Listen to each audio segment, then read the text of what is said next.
Well, I'd like to welcome all of you joining us today live in January, our first high performer webinar. And for those of you that are joining us online and through our podcast, we're delighted to have you with us. My name is Charles Denham, and I'll be your host today.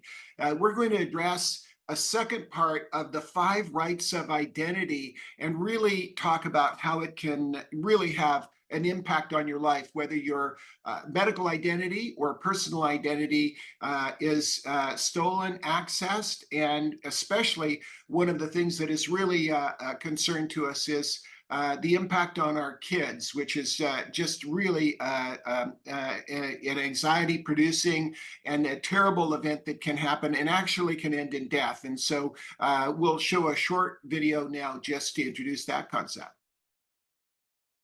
We're going to turn now to the death of a high school football player. His family says he was driven to take his own life after falling victim to a social media sextortion scam. Well, Reeve has that story. Good morning, Will. Hey, good morning, George. It's unfathomable. A teenager driven to suicide by a pernicious and pervasive scam. Now the teen's parents are speaking out about their tragedy. Overnight, the parents of a Michigan teenager speaking out about a growing social media scam they said led to the death of their 17-year-old son. 3 people from across the world came into my house that night while I was sleeping and murdered Jordan.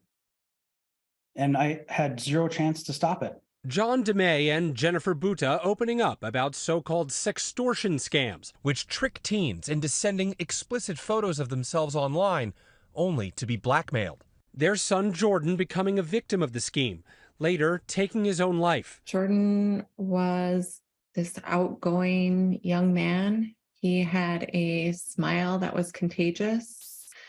He loved playing sports. And he was handsome. He was popular. He was the prom king. The beloved high school football player was scammed into sending explicit photos of himself to who he thought was a teenage girl on Instagram. But prosecutors allege he was actually speaking to Samuel Agashi, a grown man from Nigeria, pretending to be a young woman to produce a sexually explicit image of Jordan with the intention of using the image to blackmail him. He drained his bank accounts as much as he could. On March 25, 2022, prosecutors say Agashi demanded $1,000 from the teen, writing under the fake account Danny Roberts. I have screenshot all your followers and tags, can send this nudes to everyone. All you've to do is cooperate with me and I won't expose you. He's believing that all these images are going to his friends' mothers and his friends, and it just threw him into a tailspin.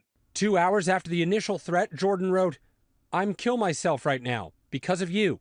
The scammer's response, "Good, do that fast, or I'll make you do it." Moments later, Jordan died by suicide. Last year, the FBI said there were roughly 7,000 reports of sextortion online, resulting in more than a dozen suicides. Authorities stressing that while any child could be targeted, 14 to 17-year-old boys are most often victimized. Now, Jordan's parents are helping other families know of the potential dangers about what children are exposed to online and how to prevent it from happening. Having open conversations about the dangers of social media in general and specifically sextortion. Let your kids know. If it does happen, go to a trusted adult and let them know that this is happening and get their help. Meta said in a statement, quote, "No family should ever have to experience a tragedy like this. We want teens to have a safe experience on our apps, and we've built safeguards and technology to help combat any dangerous activity. We encourage all teens to report potentially harmful content or accounts in our apps if they feel unsafe." They went on to tout a tool for users to regain control of their pictures that's called Take It Down. So this is a critical issue. It's a critical issue for all of us that are parents. It's a public health issue. And for those of us in patient safety and quality, and we've expanded our focus now at TMIT through our national research testbed of 3,100 hospitals and 3,000 communities to focus on not only the narrow bandwidth issues of patient safety and quality that we know are critically important, but actually expanding to some of these public health issues.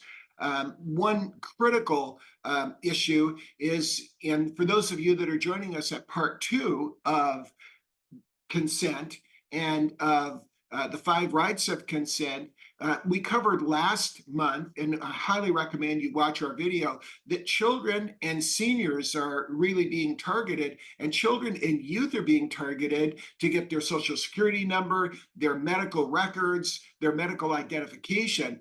And so identity theft, scamming, cyber extortion, being money mules, unknowingly moving money stolen from fraud victims to launder it, and cyberbullying are all critical public health issues representing an enormous amount of harm, death, and impact on lives. And so we're taking a deeper dive today. And for those of you that are joining us for the first time, highly recommend that you go back to listen to our first episode, however, on this topic. However, we will be covering the principles. In our last part, which was part one, the 5 rights of identity, we covered Frankenstein fraud, which is the synthetic development of an identity. What does that mean? Well, that means that fraudsters are actually taking your social security number, may take my medical record number at an institution, may take our support team in Austin who's supporting this webinar today and getting their medical insurance number, creating a synthetic identity, and even getting loans, getting medical care, and having an enormous impact. In fact, synthetic fraud has been identified as a major issue whereby they will create 5 or 6 synthetic identities, then make them part of an employee base of a company, and then the company defrauds others. We also watched a video, which we won't show today, of an investigative reporter that took 2 brand new phones, drove around Washington, D.C. One was on, and neither of them had SIM cards. One was on airplane mode, one was not. And then plugged in an interface to see what was being uploaded to Google, and virtually the entire identity of the locations and the itinerary of that reporter was followed. So there's an enormous amount of data that's being aggregated on each one of us, and critical to understand that. And so the video I highly recommend that you watch is called Big Brother's Watching. It's a short video, but it will actually give you a chilling feel for what's going on. So that was our first part. We're covering second part today.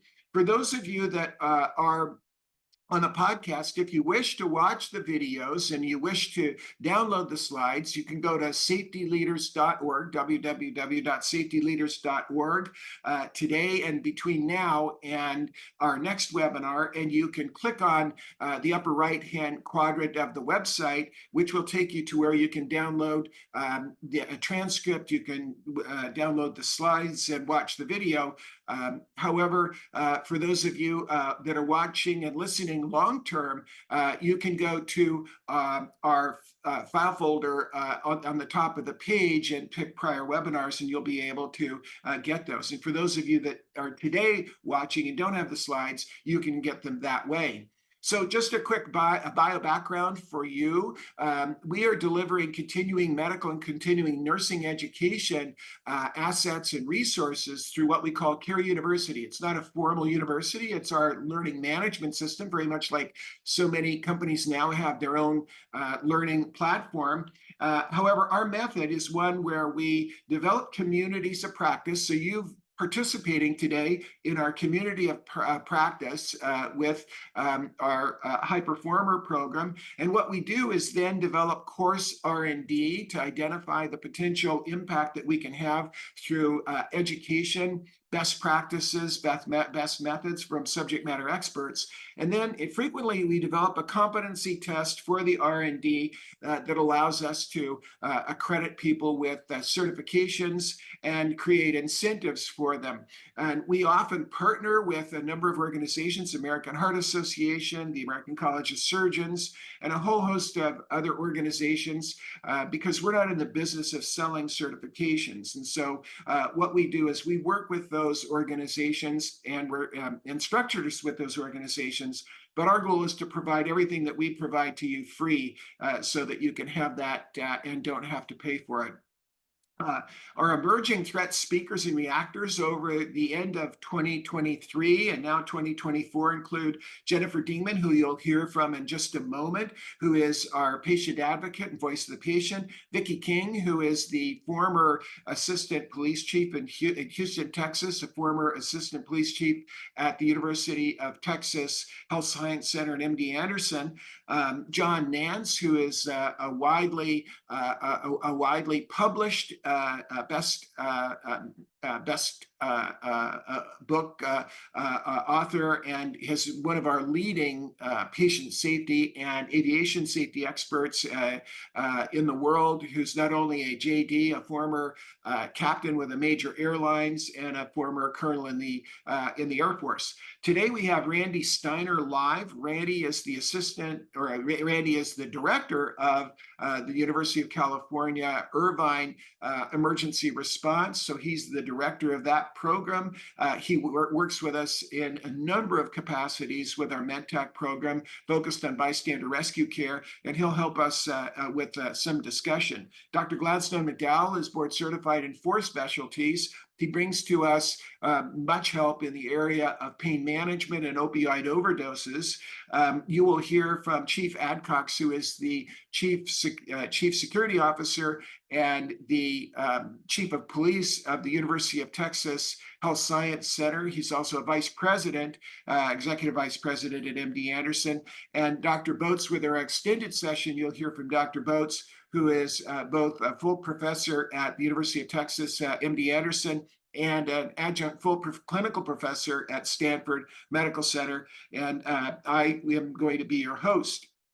We've had a series of workplace violence and fraud programs over the 2023 focused on workplace harm, and those are the speakers that you will hear from there. So we never start our formal program without hearing from the voice of the patient. We've been doing this for decades, and we're so delighted to have Jennifer Dingman. Thank you, Dr. Denham, for your kind introduction. Really looking forward to today's program. This is such an important issue in this decade in our country. I want to thank everyone for being here today and encourage you to share the recording with your friends, families, and colleagues. I'll hand it back over to you, Dr. Denham. So thank you, Jenny, and thank you for being with us in every program. Jenny is the founder of Pulse, focused on substandard and errors in healthcare. More importantly, she was part of the team that worked on the healthcare associated conditions and hospital acquired conditions program that led to over 300,000 saved lives and tens of billions of dollars of savings. And it was the grassroots effort where she was a participant as a team member that had that impact. And we're so blessed that we got to lead that and have that grassroots impact that was actually verified by one of the former government leaders at the Centers for Medicare and Medicaid. She's also a published author and has been a great champion for others. For those of you that are on the podcast, we show a slide of our social media addresses. And finally, just important for us to focus on our purpose, mission, and our core values. Our purpose is that we will measure our success by how we protect and enrich the lives of families, patients, and caregivers. Our mission is to accelerate performance solutions that save lives, save money, and create value in the communities we serve and the ventures we undertake. And our core values are integrity, compassion, accountability, reliability, and entrepreneurship. They spell I care, and we work every day to live those values. And just like anyone, I'm sure we fail. However, we are doing our very best. Our disclosure statement is on slide 16. I won't go into detail, but none of the team have anything to disclose. And it's important to state that the TMIT Global High Performer webinar series has never have and will never have any direct, indirect, or affiliated financial support ever provided by healthcare, pharmaceutical, or device companies. And so the funding of this program has been by private family philanthropy. We want to draw your attention for those first timers that over the course of the COVID crisis and then extending beyond that, that we've undertaken actually the nation's largest study of households focused on the COVID response and emergency response, and we'll be reporting those results as we continue. And we focus on those. The reason we bring that up today is that this kind of reconciling framework of the 5 R's of readiness, response, rescue, recovery, and resilience. For those of you on the podcast, we have a graphic we use to describe those functions, and we won't get into them in detail. However, it's critical that families be in a state of readiness, that they know how to respond to emergencies, that they know how to rescue someone in their family or close friends that need that rescue support, that they help support recovery, and that they constantly focus on building what we would call in the military or what we would call in law enforcement target hardening, or what's called resilience. How can we be that resilient? For those that haven't been with us before, we have more than 3,100 hospitals in our network, in more than 3,000 communities, and more than 500 subject matter experts. And the numbers of that is kind of leveled off because we have people retiring and new young people coming on board, and we're very, very blessed to be doing that.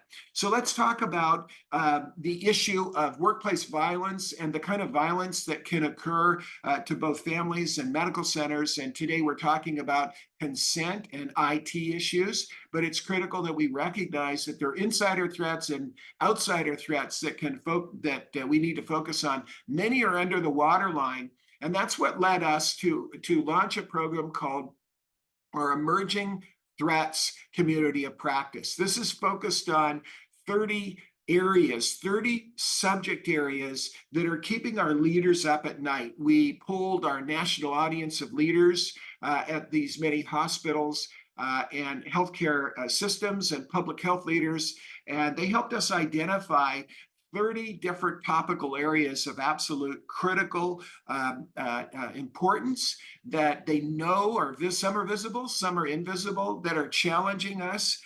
And that are challenging these organizations. I won't rattle them off for you, but those of you that are on the podcast, we have a graphic showing inside threats and outside threats. And our goal is really to close those down as much as we can to increase the safety zone. And many of them are workplace violence, and many of them pertain to identity fraud. And so we're focused today on identity fraud, and probably 2/3 of these threats are critical issues of cybersecurity, theft of intellectual property, insider threats that represent sabotage, employee fraud, patient fraud, intentional harm to patients, conflicts of interest, academic fraud. Many of these really are critical when we look at the IT area, the information technology areas that are critical. So when we look at fraud, we have focused on the past, and in October of 2021, we went through all the topical areas that are fraud. And in the law, fraud is intentional deception to secure unfair or unlawful gain or to deprive a victim of a legal right. Fraud can violate civil law. It can violate criminal law, and the perpetrator may be prosecuted and imprisoned, or it may cause no loss of money, property, or legal right, but might be the element of another civil or criminal wrong. So that's the definition. In our prior webinar on consent, the 5 rights of consent, we covered this concept of synthetic identity fraud. And what we learned by having top experts help us focus on this was the incredible vulnerability that our families have through our children. Incredible vulnerability. We think oftentimes of identity fraud, and someone gets your bank account and you're an adult, or they get your medical identity and they get drugs. These things are common. But what we found is that the fraudsters have learned that children who have a clean social security number, who have a medical record number that has not been used maybe, but just infrequently, that they have medical insurance policy numbers that haven't been used, and that they are very, very important because they can create an entirely new identity and a credit rating. They can create a whole host of challenges there. So I highly recommend the Javelin Strategy and Research Report. If you look at who funded it, those that are really covering a lot of the expenses related to these threats were substantial sponsors. I highly recommend you download this report, which is recent. It's November 2023. It addresses identity theft, scam, cyber extortion, which we'll be covering later this morning, money mule issues, cyber bullying. And it addresses this critical issue of the compromise of social media accounts and what's absolutely critical. 31% of fraud victims actually were cyber bullied, which is interesting, and that children are enormous targets to the fraudsters, especially our youth, as they start to use their phones and start to get on various applications and various software programs. And none of us, and I have a 17-year-old, rarely look at what they are agreeing to use a game or to use an app or to use a website or get a source or watch a video.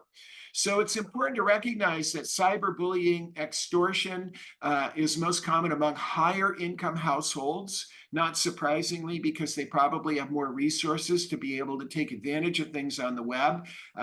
And we also know that younger parents and guardians are more likely to have children victimized by ID theft. And so when our youth are getting phones at younger and younger ages, and the adults are digital natives, who are used to using them and haven't had a problem yet in their life, are less likely to be able to recognize that. So what we did in August 17th of 2023, and for those on the podcast, that's a graphic entitled Safety of Rising Freshmen, Battling Failure to Rescue. And we did this because we became aware of the incredible threats and risk that are rising freshmen in high school and our rising freshmen and seniors in high school that are matriculating into college have enormous risk. And as we started to study this and we worked with our public health leaders, we realized that if you look at the 2020 data of CDC, the most recent data, the enormous bulk of opioid overdose being the cause of unintentional death by every age group from 25 to 64, and the number 2 cause of death in 15 to 24-year-olds, we realized that there is an absolutely critical issue. And as we speak with Randy Steiner a little bit later, who is responsible for not only the college students, but also the staff at the University of California, Irvine, one of our leading universities, you start to see when you look at this the data chart, and for those in the podcast, it's just shocking to see how big opioid overdose, motor vehicle accidents, falls, drowning, and suicide tend to be all the way across the board a critical issue. So in 2015, we started something called MedTech to identify how we could prevent harm at Texas Medical Center that had 106,000 doctors, nurses, and students, 9 million patient encounters a year, 54 members, larger in geographic area, in fact, than the city center of Houston.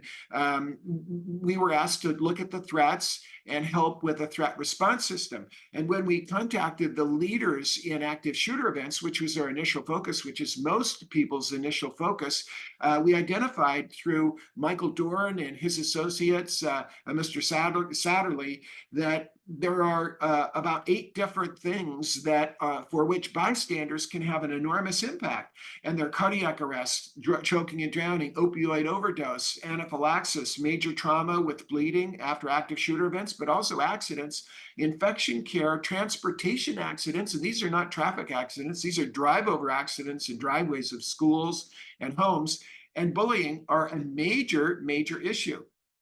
Also, that time is is really the enemy, that we really are playing a game of beat the clock. And if we want to win against failure to rescue, we have to beat the clock, and we have to get bystander rescue care and keep oxygenation of vital organs happening at 3 minutes and longer, because after 3 minutes, the vital organs are starting to die. So the cardiac arrest chain of survival we have on the up graphically for the podcast, which are recognition and activation of 911, immediate CPR, rapid defibrillation with an automated defibrillator, basic and advanced emergency services, advanced life support in the hospital, and recovery are what are called the chain of survival with the American Heart Association. Also, there's a trauma chain of survival, and 3 minutes is critical there too. And we need to have bystander care to administer first aid, pre-hospital EMS care, hospital definitive care, early rehabilitation, and recovery and reentry into society. And these are the chains of survival there. So what we identified was a checklist, and I won't go through it because I really encourage you to go back to watch our webinar in August, and but I want to draw your attention to two checklists that are in our slide deck and that I have up right now. One for high school freshmen and one for college freshmen, with the basic actions of understanding how to activate 911, sudden cardiac arrest, choking and drowning, life-threatening allergies, opioids, major trauma, infections, transportation, accidents, and bullying and suicide, and especially for rising college freshmen, having a power of attorney after the age of 18 in order to be able to have families be able to help with the decision making when you're remote. We're going from 17-year-olds who are sheltered in our home, like mine is today here where I live in Southern California, to going to college and all of a sudden being an adult and understanding the critical nature of those issues. So we went through a checklist for high school freshmen, and the reason was vaping and a number of different issues, such as using pills that they think are prescription pills that are not, that have fentanyl and now tranq and xylazine in them, are really putting an enormous risk, putting our kids in enormous risk. And so it's critical we get to those high school freshmen, and as well the college freshmen. And we mentioned the critical nature of having a medical power of attorney, smartphone in case of emergency notification.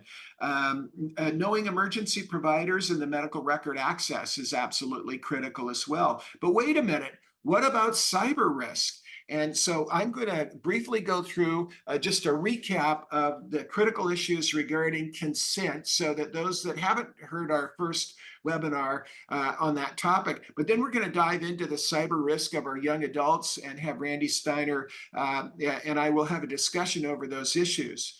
Well, first off, this idea of a reconciling framework we've developed years ago, and I've engaged multiple experts. Dr. Gladstone McDowell helped us with the 5 rights of pain management and making sure that we have the right test, right diagnosis, right treatment, right monitoring, and right prevention. For those of you that are watching or not watching the webinar, but are on the podcast, we make the, I'm a biomedical systems engineer, we like frameworks that we can work from, and we use that in aviation. I'm a pilot as well. And so this is a reconciling framework that is represented as a cycle, because we're constantly wanting to improve those things. Now, when we think about consent, let's think about consent. And I'm going to, I just want to draw your attention to the slide that I have up and those in the podcast. Who would have thought that the software engineer who developed cookies to help us remember how to have the system remember us when we go back to look at a cart, or we go back to a web page that we've been looking at back in the mid-90s, who would have thought when he developed those cookies that then are put code actually on our computers and our phones to allow to remember us, would be used for tracking our identity? Well, now they are, and now regulatory guidelines are coming into place because they're taking advantage of our identity, which leads us now to focus on the 5 rights of my identity. For those on the podcast, the 5 rights are the right consent, the right information, the right access to that information, the right use of that information, and the right protection. And when we think about those things, the new regulatory guidelines started in Europe with the General Data Protection Regulation, and now in California, where I live, and coming across the nation, the California Consumer Protection Act, are new regulatory guidelines that now are going to protect our identity and forcing Meta, Facebook, Google, and these organizations to really be now protecting us and deleting the cookies and no longer using cookies. So I'll show a short clip from our last webinar. When we consider personal identity information, what is first-party, second-party, and third-party personal data? First-party, second-party, and third-party data are terms used in the context of data collection and ownership, particularly with regard to personal information about consumers. They describe different sources and relationships regarding the data. First-party data. Definition. First-party data refers to the information that an organization collects directly from its own customers or users. It is data that the organization owns and controls because it is gathered from its interactions with individuals. Example: when a website collects data on a user's behavior, such as website visits, product views, or user preferences, that data is considered first-party data for the website owner.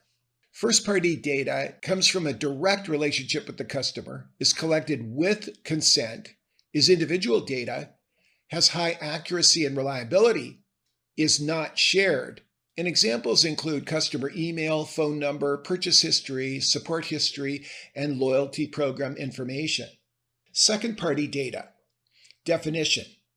Second-party data is essentially someone else's first-party data that is shared with your organization through a direct partnership or agreement. It is data collected by another organization and then shared with your organization, typically in a mutually beneficial arrangement. Example: if an e-commerce company partners with a complementary business, such as a travel booking platform, to exchange customer data with consent and privacy compliance, the travel platform's customer data, when used by the e-commerce company, becomes second-party data for them. Second-party data is indirect customer relationship-driven, collected with consent. Individual data, highly accurate and reliable, is shared only with trusted partners. Examples include website activity, social media profiles, customer feedback, and customer surveys. Third-party data. Definition. Third-party data is data that an organization acquires from external sources that are not the organization's own customers or partners. It is data collected and aggregated by other entities, such as data brokers, and is typically purchased or licensed for various purposes, including marketing and analytics. Example: if a marketing agency buys a data set of consumer preferences and demographics from a data broker to target advertising campaigns, that data set is considered third-party data for the marketing agency. Third-party data is an indirect customer relationship. It's unknown if it's collected with consent, depends on the data provider, is aggregated data, has low accuracy and reliability, is shared with many companies, and examples include income, age, education websites visited, and survey responses. The evolution to more secure first-party and second-party data is definitely on the move. So that's a quick recap of what each one of the categories are. And as we start to move towards a more protected environment, you will have certain rights that are critical. And so for those of you that are on the podcast, I'm going to go through each of the 5 rights. So right consent is proper consent must include privacy and use preferences and be revocable. The use of tools and methods such as cookies can track your online behaviors, such as browsing history, preferences, and interactions. This information can be used to create detailed user profiles, which may infringe on a user's privacy. What's really important for today and we think about our youth and our young people, they're giving consent to things that we really don't understand, especially when they're involved in games and people are having access to their profiles, which you'll hear about in a few minutes. Right information, the information collected and used may be inaccurate. Third-party data that's unconsented for access and use, which is aggregated and integrated, may be inaccurate, and violate the privacy of the individual. So this data that is being aggregated by a number of organizations and pooled together might have dramatically different information about you, which could potentially put you at risk. The right access. Historically, third-party cookies have led to the data being shared with advertising and analytics companies without the user's full awareness or control. In order to be in full compliance with the evolving regulations, and these are those which we discussed earlier, access to personal data must be granted. And then the right use. Individuals should have the right to privacy and use preferences that may be revocable and granted regularly. And this is really where we are heading, to be able to give you that opportunity.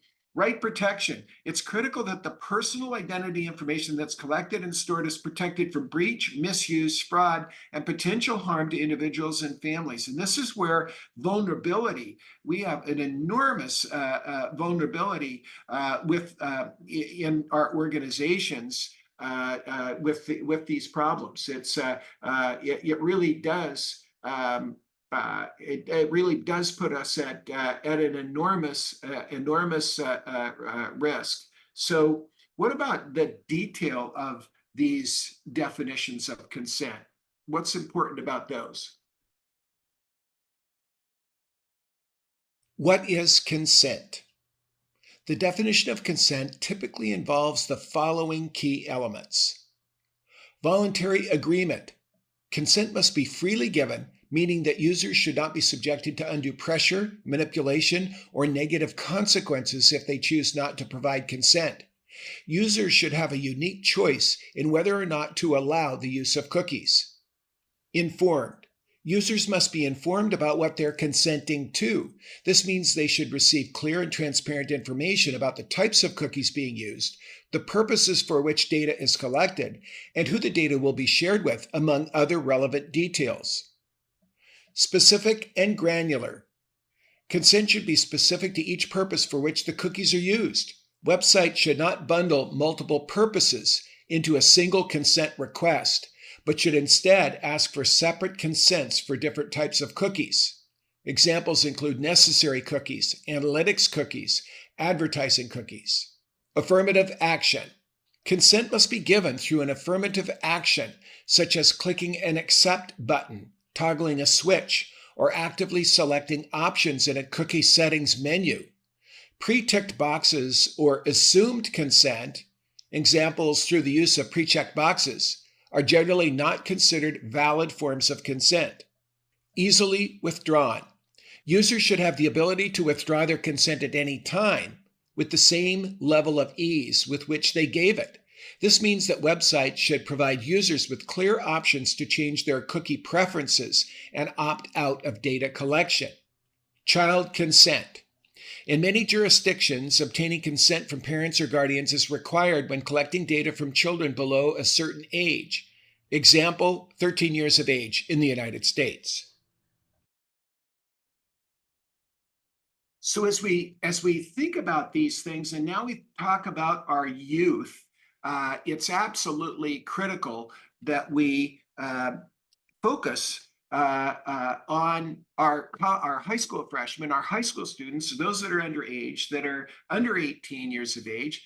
And then what about the freshmen that in college who are older and immediately are an adult and at risk for felonies and all kinds of things because they're older? And then now what about, wait a minute, what about cyber risk? And this is where we really think that it is critical that we address some of these awful things that are happening in the environment today.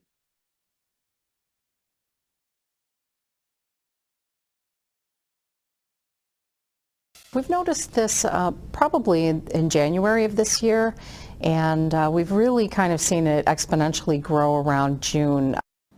Sextortion is a problem no parent wants to find their child caught up in. Compromising pictures or conversations threaten to be exposed. And now law enforcement is seeing a new shift in how sextortion happens. It shows gangs targeting adolescent and teen boys instead of girls. Casey Cronus has more in tonight's special report. It starts out simple enough. A young boy receives a social media friend request from a cute girl he doesn't know. But there's much more to that message. So they'll do 100, 200, 300 friend requests in one single day. Rich Wistocki is a retired Naperville cybercrime detective who now travels the country talking to students and law enforcement about cyber safety. But we're seeing a break right now where gangs all over the country and all over the world are sex trafficking young girls.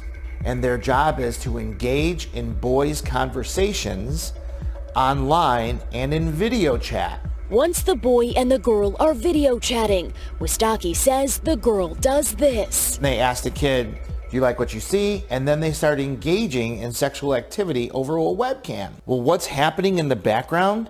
That gang person who has trafficked this young girl, screen capture, screen capture, screen capture. Wistocki says the young girl will also ask the boy to see his face and his room, things that will make him identifiable. While that's happening, in the background, they're copying all their contact information on their Snapchat and their Instagram. So when the sexual activity is done, the gang person comes up on the camera and says, now that we have you, you better send us $250 in gift cards. Wistocki says some boys will go get their parents' credit cards so they can send the money to the gang that is sextorting him. And then it's either being sent to the Philippines, the UK, Russia. The trends that we're seeing are international offenders, specific kind of to West Africa, Nigeria, the Ivory Coast. Chicago HSI Special Agent Susan Jensen investigates child exploitation cases. She's also seen this new sextortion shift. Our office is receiving leads on a daily basis with individuals that have been exploited. While it can be difficult to prosecute an overseas offender, Jensen says Homeland Security's Cybercrime Center is working closely with its international field offices and foreign governments to try to make that happen. There are steps you can take to protect yourself from becoming a victim. A lot of what we're seeing now is Instagram and Snapchat, different social media sites where kids have their profiles that are unblocked, they're not private, and then they have their list of friends available for everybody to see as well. Jensen says making your profile private is one of the biggest steps you can take to protect yourself from sextortion scams. She adds it's one kids don't often do. One of the things we see are kids want to have several, hundreds, thousands of followers, so they'll leave their profile open and anybody can friend them. Jensen and Wistocki say it's important to send investigators screenshots of everything that transpired, information on where they want the money to go, and user ID accounts. Lastly, have the technology talk with your kids. Let them know what the rules are when using their devices. And this. No one has the right to make you do something you're not supposed to do. No one has the right to make you feel bad about yourself. If they're sextorting you, you need to tell your parents. Another important step that our experts recommend parents take is no electronic devices in your kids' rooms when they go to sleep at night.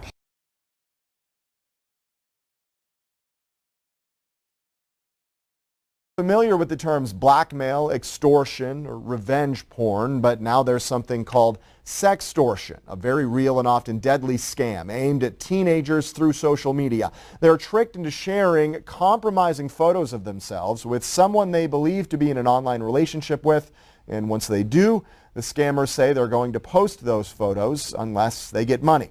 As MTN's Jill Valley explains, kids in Montana are falling victim. Waylon was definitely a different breed, and I knew it from the time he was 3 months old, like, wow, look what I got. 16-year-old Waylon Schaefer, a popular high schooler in Houston, Montana. Somebody who loved what all Montana kids do.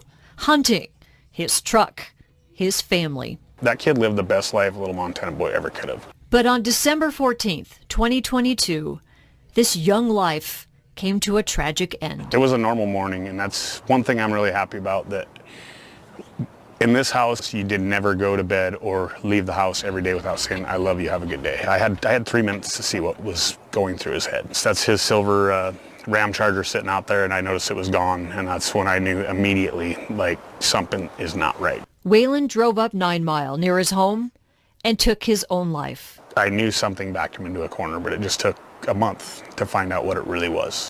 He didn't want to do what he did. Waylon was being blackmailed in a scam called sextortion, and it's often aimed at teenagers, a crime explained to me by Montana Attorney General Austin Knudsen. What we see and what sextortion is someone online typically posing as a peer, posing as someone who is, romantically or sexually interested in another young person, will get explicit photos of that person, and then they will turn around and try to blackmail them.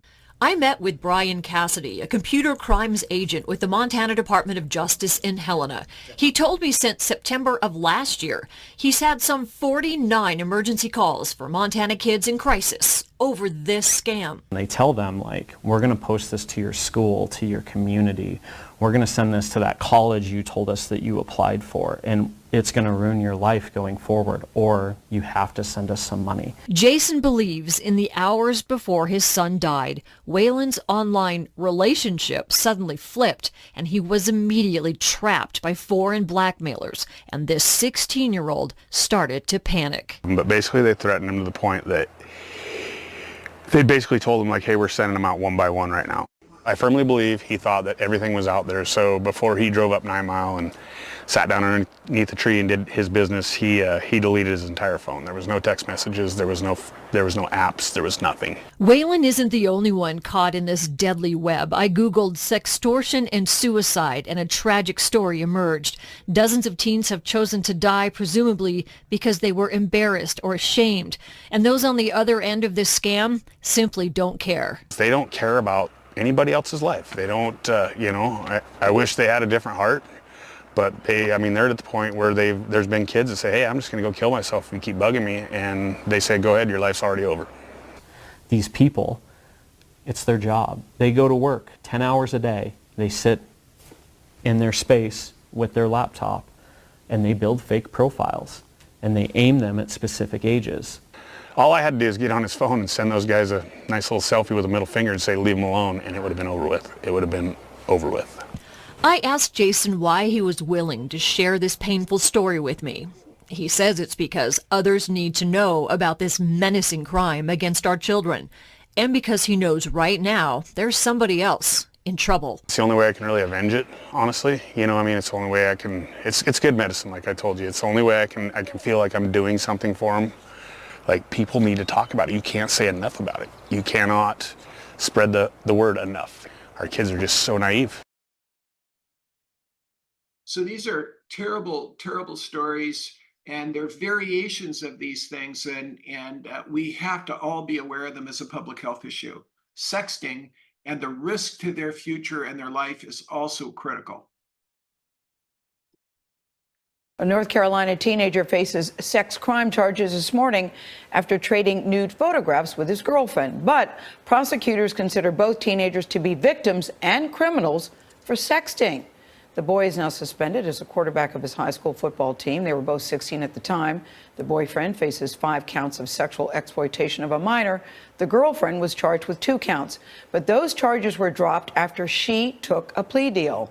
The boyfriend, by the way, we are not naming their names, he heads to court this month. CBS News legal expert Ricky Kleeman is a former sex crimes prosecutor and joins us at the table. This is one of those things, Ricky, where you go, what? Because, well, it was consensual for both sides. That's what I don't understand. It may have been a silly thing to do, but it was consensual. It is indeed consensual. This is kind of Alice in Wonderland in the form of technology reaches the law.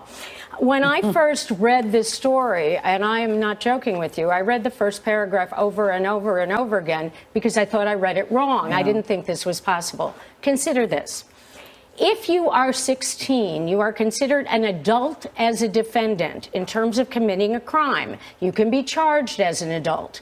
If you are 16, you are also considered a minor in terms of if you get exploited. So she and he separately are each arrested and charged with exploiting themselves as minors. Now let's just think about that logic.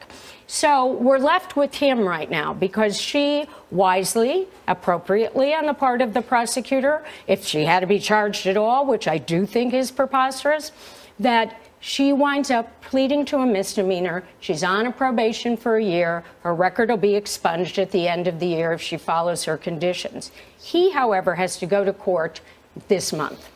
He is facing 5 charges. 4 of them are for sexually exploiting himself as a minor, for the photos he has on his own cell phone of himself.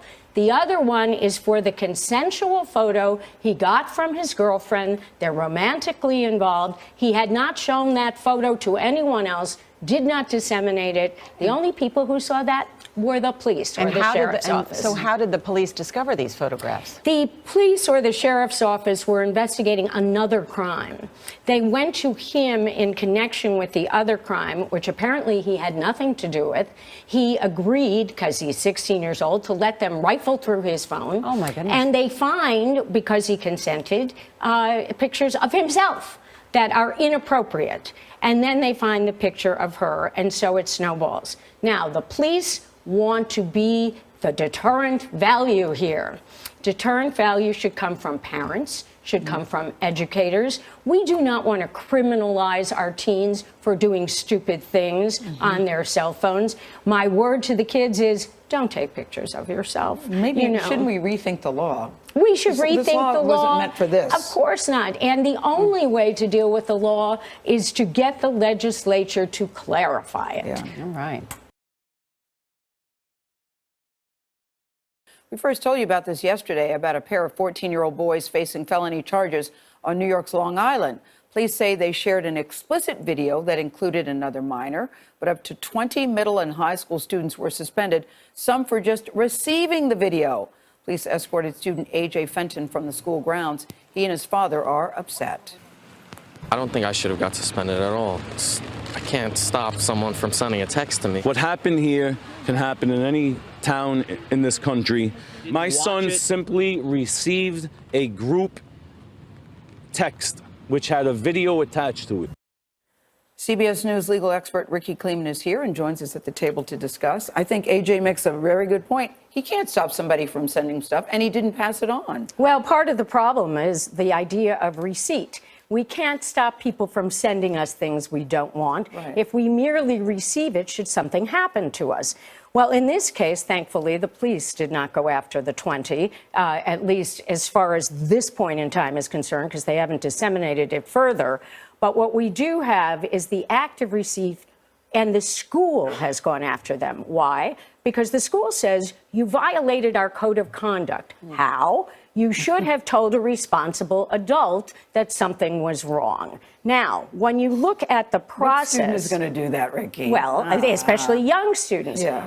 If you receive If you have a good, strong something- code of conduct, that's part of schools. Schools have codes of conduct all the time. If you see someone cheating, you're supposed to tell on them. And Well, I think that seeing the idea someone... of shared responsibility. Seeing someone cheating enters a child's mind where they know that that's wrong.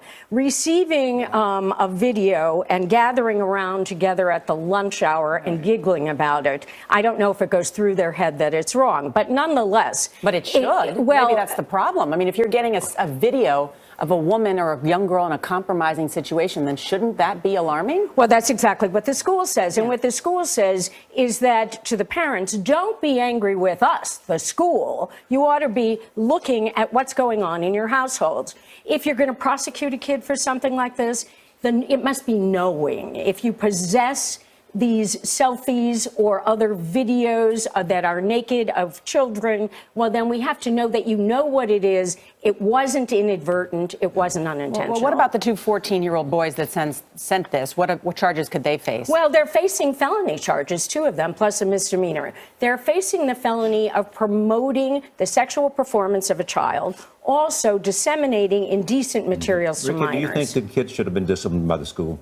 I think that there is some degree of discipline that would be necessary if, in fact, they've shared. If they have if they received it, if this they person merely did, should he have been disciplined? No, I don't and think so. Should he have reported it to the authorities? And they probably should have reported it to the authorities. However, But if they didn't, should they be disciplined? Well, the problem That's in the the issue that's on discipline. the table. No, I say they shouldn't be disciplined in the sense of suspension. Because what happens with suspension is this, Charlie. They're going to go off to college. College says, have you ever been suspended? And then why? Possessing child pornography? Very bad for these kids.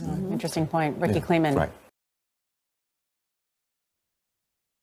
So this is a real dilemma for all of us who have kids, and for us as a public health issue. And the laws and regulations and common sense is just not caught up with the technologies. I'm delighted to have Randy Steiner with us today, who's the Director of Emergency Response at the University of California, Irvine, who's responsible for college students and these rising freshman college students, as well as our college students who are all at risk for not only the things we talk about in our MedTech program, but now this cyber risk. And Randy, your thoughts, and we have another clip after you speak about 2 suicides that occurred because of the shame that these kids go through. But Randy, your thoughts after you've seen this. Yeah, it's really, it covers a lot of, the issues that I've been, thinking about in terms of, the exposure to children and young adults, very young adults, to these types of issues on the internet. It really, to me, it goes into, the biggest concern is the lack of any kind of a backstop or any kind of, protective measures, to prevent these issues from happening. I in this day and age of technology, being what it is, I'm quite sure that there could be filters, on websites that could, ensure that this type of content doesn't happen, that could, prevent these kind of issues from happening, particularly to young children. That's not happening. There's, the social media companies and the platforms where these crimes are occurring, the scene of the crime, so to say, they have shown they have no interest in addressing these issues. Unless there's some action taken, in terms of law, they're not going to take that interest. They're going to take the data from our children and use them to sell them things. That's what they do. They have no interest in taking whatever measures need to take to protect our children from these things. And when the people turn around and say, well, this you're in a, the adults need to take charge and you need to protect your children from their content online. And any adult that has a child that has any kind of interaction online, we know that's just not possible. There needs to be, there is to some extent.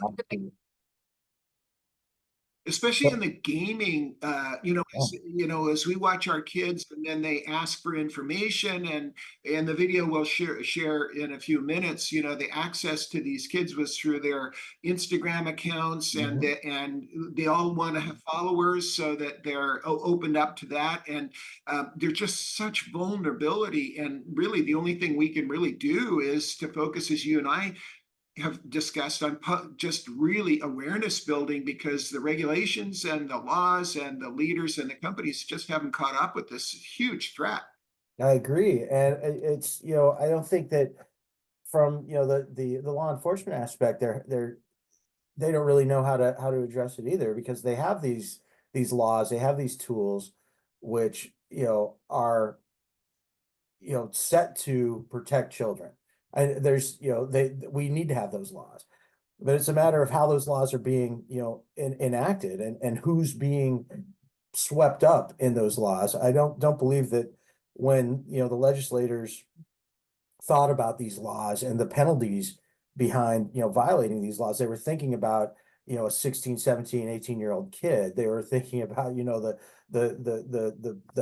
adult pedophiles, the people that we were talking about on the first video, about these people that just, stalk these children for the intent of either exploiting them or getting content from them, to feed the tubes of the child pornography industry. That's what those laws were designed to do. And when you see, the children that are continually being exploited, you go to any big city in the country and drive down streets, you see minors being exploited. You see the children prostitutes that nobody is addressing. Nobody's doing anything with that, but they're going after these kids for what's happening on their online. To them, especially after COVID, when everybody was locked up and this was their only social outlet, this is where this occurred. And so, these things are occurring. And then, there's the case in the last video, the lady really addressed it perfectly. It's just like, do these kids even know what they're doing? I mean, mens rea is a a part of our judicial system, and that says that somebody has to kind of know that they're committing a crime to be guilty of that crime. And I don't think that these kids do. And that it all goes back to what protections are out there. What protections are out there to keep these from happening? And that has to fall on the owners of these platforms. It has to, because the owners of those platforms, when they have kids swapping child porn, they are now in possession of that child porn. So what about them? And what's the consequence? I don't understand, because possession is this big deal, and I couldn't believe on the story about the kid getting suspended for just having it on his phone, and he didn't distribute it, and now he's got to say he's been suspended for child pornography. He's got to say that, if he's honestly responding to a questionnaire. And you, Randy, are a protector of our college students. You've got college freshmen this next year that are coming in, that are my son's age, that are coming in, and I think they're totally naive to the threats of that the risk that they have with their mobile technologies. Yeah, it's I think that's probably that transition from senior year in high school to college is one of the most dangerous places, because and particularly that a lot of people, they move from home and they go to different places, and they may have an underage girlfriend or boyfriend from high school and just turned 18, and their boyfriend, girlfriend is still 16, 17 years old. They don't even understand that. If they move away and go to college out of state and continue to have that relationship with that person, now it's a federal crime. Now you're being charged under federal statutes of trafficking and interstate distribution. Those kind of laws come in, and those are that was a shocker. You and I started talking about this in the last couple of months. I had to look up the definitions. I had to look that up. Like, not only did I not even know about any of these laws, and then I see how big problem it is, but even the vernacular and the fact that an 18-year-old can then be treated as a 16-year-old, or a 16-year-old can be treated as an adult in some states, it's just frightening. I'm going to show, we'll continue this discussion. I'm going to show another video here, and the threat, this issue of the shame part is, and the kids needing to be able to deal with that is it's just shocking when you've got these terrible predators that are after them. And so I'll just share this, and then Randy will come back to you. And then we'll talk about the program, and we're so delighted to have you helping us with this freshman readiness strategy that we've been 8 at the Anonymous Suicide and Crisis Lifeline. So, Randy, your thoughts as somebody in law enforcement who, we know these predators are very sophisticated. And as I was talking with Chief Adcox yesterday, and we were doing a lot in AI, the only way to beat these guys is to have better AI than the bad guys. And they're really sophisticated. They took advantage of Instagram and knowing how to get a hold of everyone's contact information. And so we have to be more knowledgeable than they are to play offense, or because it's going so fast and they move so quickly, we can't play defense. I mean, we're just falling on the ball right now and we're going to lose.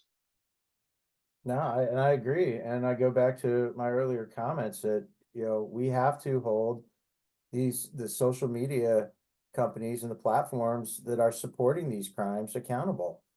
And we're not. And as long as we don't, they're going to continue. They're going to be exploited by the criminals who are using them to trap our youth, here in this country, and continue to exploit them.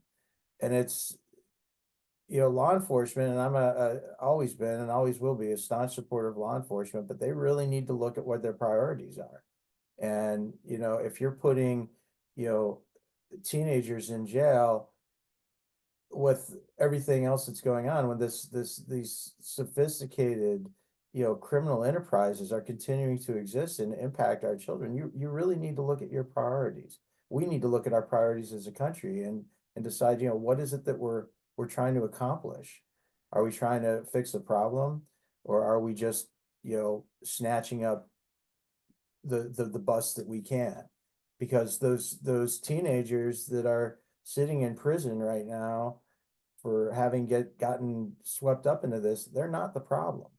The problem is much bigger than we seem to want to address. And, I just encourage our law enforcement agencies to really take a look at that and find out what the issue is. And I encourage us as Americans, as citizens of this world, to hold these companies, these multi-billion-dollar companies that are using our children to gather data and to make money, they need to be held accountable for the content that goes across their sites. And until that happens, this problem is going to continue. Right. Well, we're just so grateful to have your desire to help support, and especially with those rising freshmen. Shifting gears now to accidents, and we know that there are 20 times, and we'll hear a short video about the fact that there are 20 times the number of accidental deaths at our colleges than there are crimes. Is just draw attention to the Houseman family, and Nanette Houseman, who we recently lost, who was just a wonderful woman who lost her son actually due to a skateboard accident when he was just in the first few weeks of his freshman year of college. And he did not have a power of attorney. And our work with her, and now Joel, her husband, is to really help drive the message to our families. And this is you caregivers that are listening today. It's critical that our young freshmen have a medical power of attorney, not only where they're going to school, but where they may go for spring break and elsewhere, because they're 18.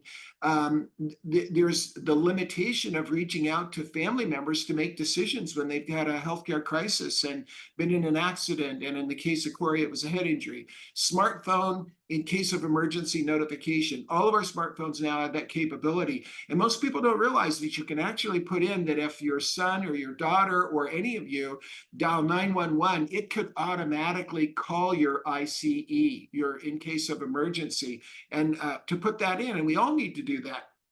The other thing is knowing where our major medical centers are. And as you know, Randy, you've got a world-class emergency department at UCI. And our students here in Southern California need to know where the trauma one centers, the level 1 trauma centers are, and where our best emergency medicine care is, and not just an urgent care center, especially when they've got a college student who might have alcohol poisoning and they're worried and have a problem. And then medical record access, being able to have access to those critical that critical information that is just vital to be able to address. And we'll come back to Chief Adcox here in a minute if we have time on the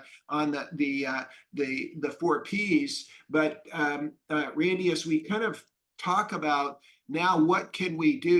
It's kind of like, to some degree, we feel a little bit handicapped by feeling that, well, what can we do with all of these terrible things that are going on? And we just want to thank you for your desire to really help help focus on a call to action for those rising freshmen. This is Charlie, my 17-year-old, who is going to try to call on those students that are going to be working with you, Randy. Hi, I'm Charlie Denham. I'm a competitive surfer, a lifeguard, and a rescue diver. This is a call to action for our high school and college students. We students have a great opportunity to take a leadership role in our schools and communities. 3 questions are: why us, and why now? Why? There are 20 times the number of deaths by medical causes, accidents, and bad decisions we make than from crime. Why us? Because we have a voice that other students will listen to. Why now? Because it's a perfect time to have real impact on rising high school freshmen and rising college freshmen like me. Through our MedTech program, I had the wonderful opportunity to chair a group of students and alumni from colleges all over the country to help families get through emergencies. They were terrific. All we had to do is ask them to step up. Since then, I've had the opportunity to help train college athletic teams and help emergency response teams as well. We're here on the campus at UCSD, and we're teaching the surf team MedTech's bystander rescue care with CPR and first aid. Right now, they're demonstrating how to use tourniquets and hopefully save lives in the future on any surf trips or any practices. We are putting together a freshman readiness course to help college freshmen avoid threats and risks so they can help each other have a great college experience. Community service and athletic awards open the door for me to spread the word to rally students and adults into the game. We can all learn and even teach the basic skills of bystander rescue care for those leading causes of death that harm our teams, friends, and families. For those of us with a passion for saving lives and protecting our ocean and coastlines, you can join the Be the First Responder program with the Surfrider Foundation. Whether you are a senior in high school, like me, preparing to go to college, a rising freshman in high school, or already in college, there's a role you can play to help. Whether it's learning and helping teach CPR and how to stop severe bleeding, or even helping put rescue stations at beaches, parks, or schools, there's something you can do. Join us. Thanks for stepping up. I know we can save lives, our ocean, and our coastlines together. So Randy, you have done a terrific job of really rallying students and your own son and other scouts to help with rescue stations and putting Stop the Bleed kits together. Do you want to kind of maybe give your pitch to other organizations to step up? Because many don't even have AEDs in some parts of the campuses, and you know that as well as I do, but many don't have Stop the Bleed kits and don't have that rescue equipment available. You want to maybe make your pitch to other leaders at other universities?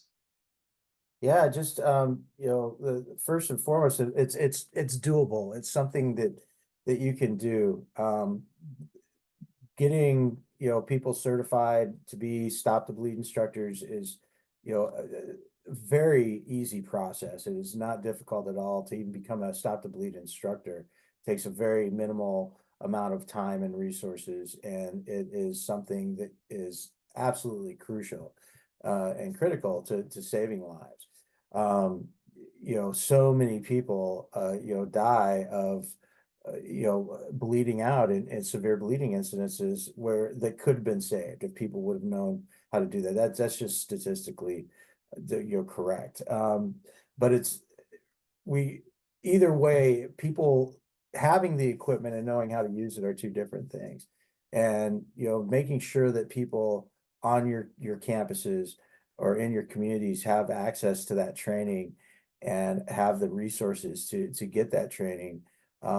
It's not technically difficult to do, and the more people who learn it, the more lives are going to be saved in any of these events, or medical emergency events. So I just encourage, any campus to establish programs to provide resources to people who want to get that training, and make sure that everybody who wants it can have it, and encourage the people who haven't really thought about it to continue to get that training as well. So the more people that are trained, the better off the campus is going to be. So Randy, you are doing a terrific job at UCI, and we put up for the podcast audience a slide that really addresses some of the highlights, and you might want to comment on them. We have 1,000 student athletes die every year of cardiac arrest of undiagnosed heart problems. My son actually had a cardiac arrhythmia, and had he not gone to a screening program, just a screening program at his school, we would not have known it. And as a competitive surfer who's really stressing his body incredibly, he could have died in the water, and we would never know why. 1,100 college students commit suicide every year, and we saw the video regarding one of the major causes. 1 in 4 college students meet the criteria for alcohol dependence or abuse. Incredible. 1,825 college students die of alcohol-related injuries. 1 in 5 college students experienced cyberbullying, which is linked to suicide. And there's even a term called bullicide. And then, Randy, we just see an incredible number of opioid deaths, and although the politicians talk about it all the time, I haven't heard one solution yet to the challenges of fentanyl being mixed into counterfeit drugs or meds. They talk about it, but all we can do right now is make our youth and our college students aware, and really get them ready to use Narcan and know what to do if somebody stops breathing. You want to comment on any of these topics as we get ready to close? No, on the opioid issues as well.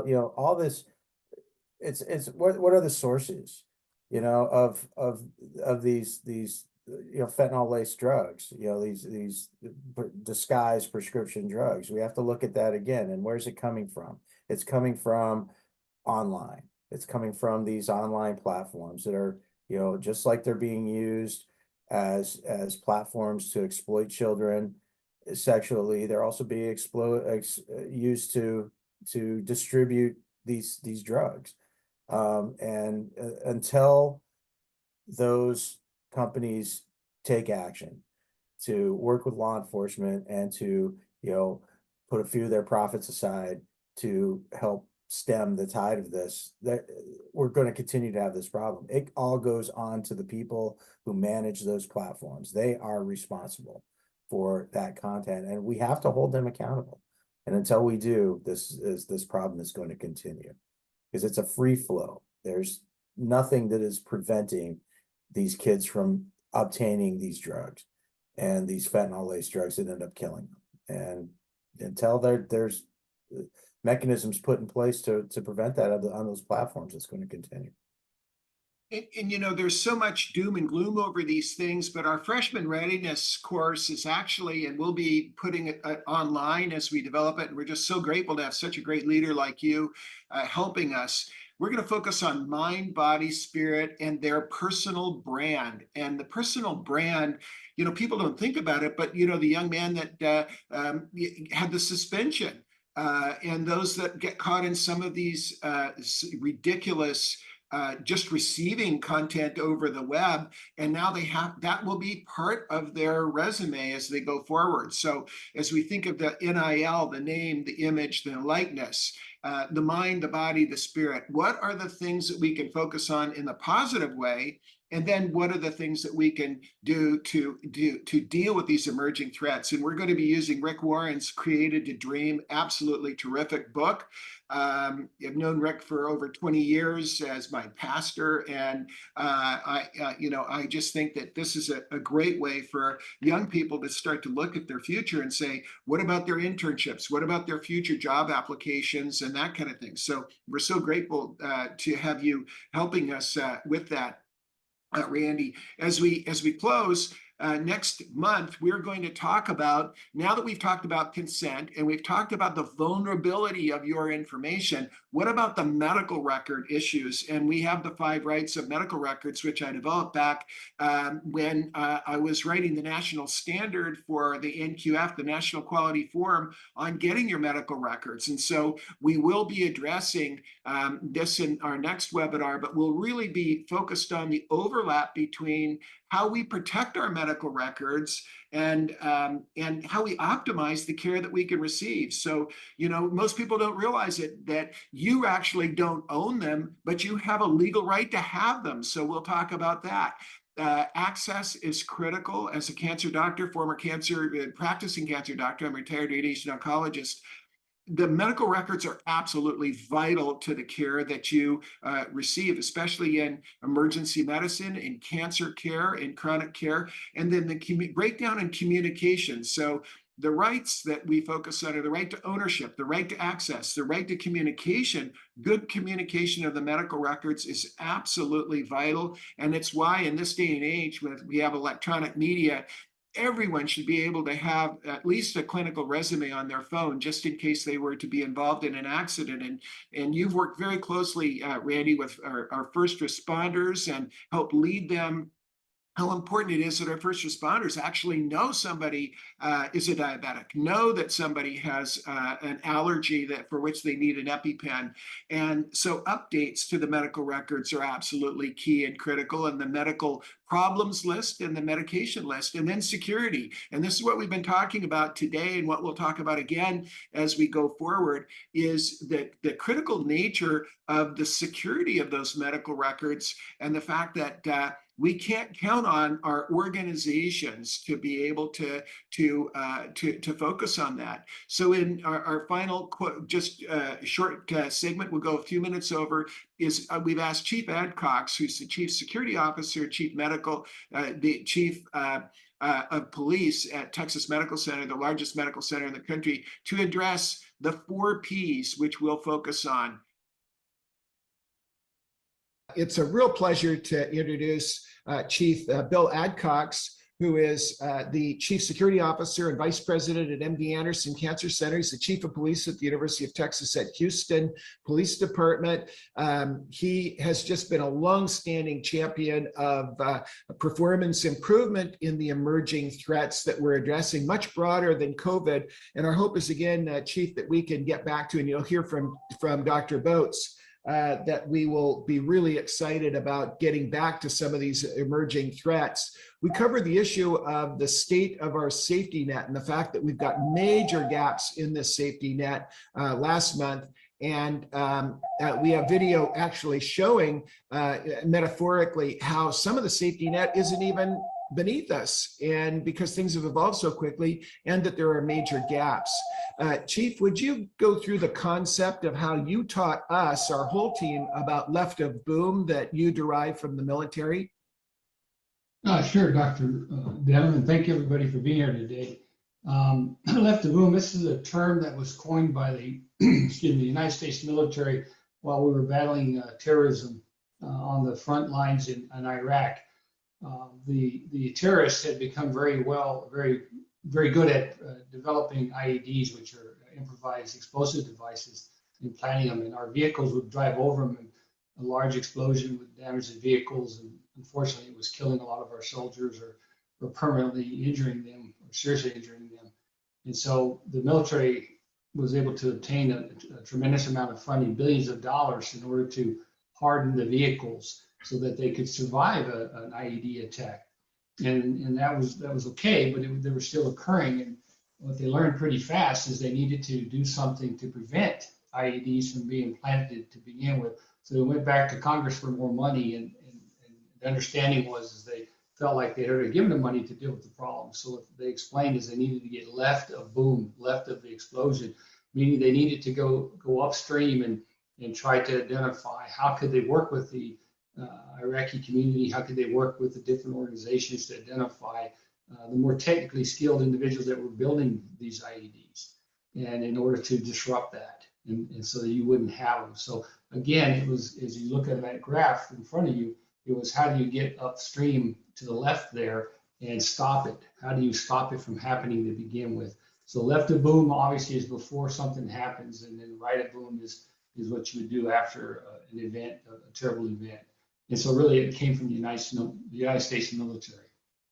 And that was so helpful to us to really be able to communicate the 4P model that we use in all of our projects, which are prevention. And if you could just help us kind of understand a little bit more deeply the two different factors of prevention, that you're preventing two things: preparedness before something happens, protection during the event, and then performance improvement, which many of our team for many years have been focused on, that science of performance improvement. But bring it all together for us. Sure, this is very critical. This is a model that we recommend everyone use. So with prevention, you have two types of prevention: primary prevention and then secondary prevention. Primary prevention occurs when an incident or an event does not happen. You've actually prevented it. Secondary prevention is if an incident or an event, a harmful event does occur, our efforts are focused on reducing the overall harm.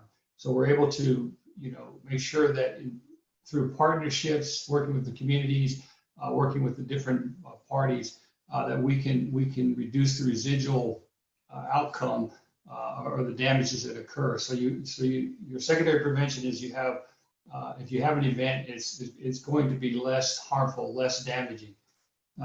Preparedness is, as you said, Dr. Denner, is our state of readiness.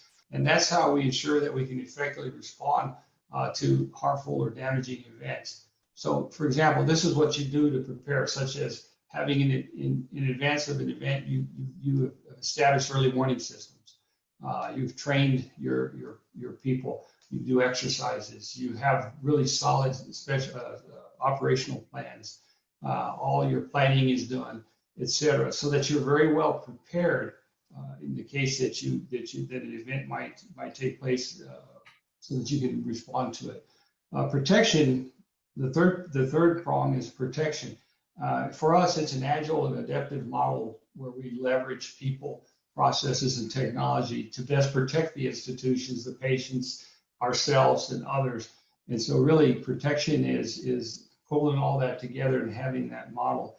And last is that loop that we're doing, that constant performance improvement, looking at it all the time. So if you have a focus on quality assurance and improvement across all service lines, across all events, and use a data-driven process, you're able to review these events, you're able to take the necessary action to make improvements. The last thing I will say about the model is not independent. Each of these things do not take place in a vacuum. They're all interrelated and interdependent, and they feed upon one another. And so you really need to have the full model in place and have a very solid understanding of how it works. And that is the best way that you're going to be able to protect yourself. And that is the best way that you're going to be able to prevent events for your organization. There's no doubt about it.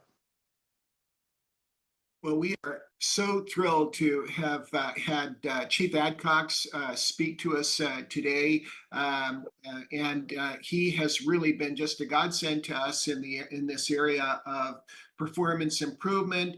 We're thankful for Randy Steiner for his great protective work that he undertakes for the University of California, and for all of our speakers and reactors to the topics that we have covered. We are very, very grateful for everyone that has joined us today, and we look forward to seeing you next month.